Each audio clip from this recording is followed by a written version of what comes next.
नमस्कार, मैं हूं आपके साथ पूजा सचदेवा और आप देख रहे हैं न्यूज़ 18 का डिजिटल प्लेटफॉर्म। कहते हैं कि जब सारी उम्मीदें टूटने लगती हैं तब एक उम्मीद बचती है और वो है चमत्कार। सोनम रघुवंशी का केस भी कुछ ऐसा ही है। सोनम के परिवार को भी अब चमत्कार पर भरोसा है कि कोई चमत्कार ही उनकी बेटी को सुरक्षित और जल्दी वापस लौटा सकता है और इस चमत्कार के लिए अब वो टोटकों का सहारा ले रहे हैं।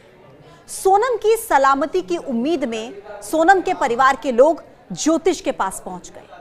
उनके परिवार ने अपने घर के मेन गेट पर सोनम की तस्वीर को उल्टा टांग दिया। अब आप सोच रहे होंगे कि तस्वीर को उल्टा क्यों टांग दिया।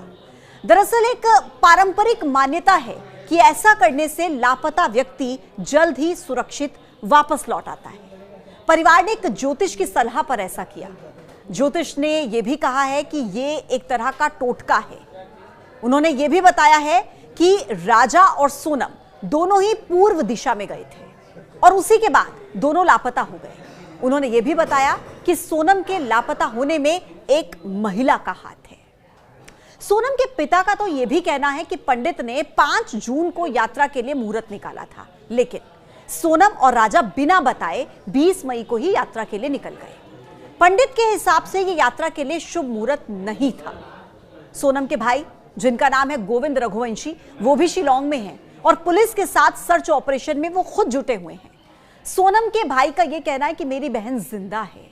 गोविंद रघुवंशी ने कहा कि पुलिस फिलहाल डेड बॉडी ढूंढने में लगी है, लेकिन मेरा निवेदन यह है कि मेरी बहन को तलाशा जाए, उसे जिंदा ढूंढा जाए।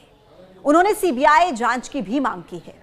गोविंद रघुवंशी ने बताया कि जिस जगह पर राजा रघुवंशी की लाश मिली थी, वहां पर एसडीआरएफ और एनडीआरएफ ने गहराई तक सर्चिंग की, लेकिन अब तक कोई क्लू नहीं मिला। यहां तक कि सोनम के मोबाइल भी गायब हैं। उसके पास 2 फोन थे, दोनों का कुछ पता नहीं है। क्लू मिला भी है ऐसा कुछ? अभी सोनम को लेके तो अभी कोई भी क्लू नहीं मिला है। आप क्या गोविंद भाई, आप क्या चाहते हैं कि कौन सी जांच होनी चाहिए कि सोनम का पता चल सके? सर देखिए हम मतलब इतने बड़े तो नहीं है कि कौन सी जांच होनी चाहिए बता पाए, मगर जांच तो मतलब बड़े लेवल पे होना चाहिए जिससे जल्द से जल्द पता चल पाए। और ऑलरेडी मतलब आप देखिए सोनम तो ठीक है, अभी राजा की डेड बॉडी मिली है, तो राजा की डेड बॉडी मिली है, उससे तो पता चल ही गया कि ये मर्डर केस है। तो मुझे लगता है कि इस पे सीबीआई जांच होना चाहिए। सीबीआई जांच होना चाहिए। कितने दिन से आप सोनम को तलाश रहे, कितने दिन हो गए आपको? लास्ट आज फ्राइडे है, मैं अगले फ्राइडे मतलब आज पूरे कंप्लीट 15 दिन कंप्लीट हो गए। आज सोमवार दिन है। पुलिस ने बताया कि राजा और सोनम की आखिरी लोकेशन शिलांग की डबल डेकर रूट पर ट्रेस हुई थी। सोनम की आखिरी बार अपने भाई गोविंद से 20 मई को ही बात हुई थी। इसके बाद से उनका कोई अता पता नहीं है।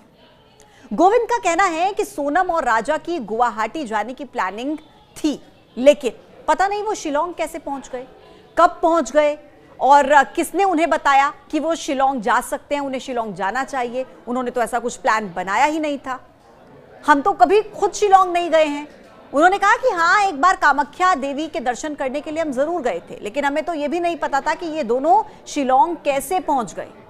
परिवार के लोगों को रघुवंशी समाज का भी समर्थन मिल रहा है। रघुवंशी समाज ने इस घटना को लेकर नाराजगी जाहिर की है।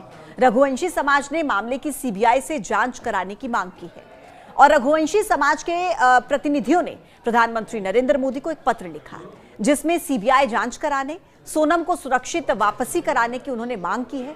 कहा है कि अगर 3 दिन में सोनम का पता नहीं लगाया गया तो रघुवंशी समाज के लोग बड़ा आंदोलन करेंगे। ये मामला कई सवाल खड़े कर रहा है। क्या राजा और सोनम को लूटपाट के लिए निशाना बनाया गया? क्या सोनम का अपहरण हुआ जैसा कि परिवार के लोगों का दावा है, या फिर ये एक सुनियोजित साजिश थी? आपको क्या लगता है? कमेंट बॉक्स में जरूर बताइएगा। आज के इस वीडियो में इतना ही। फिर होगी मुलाकात एक नए वीडियो के साथ।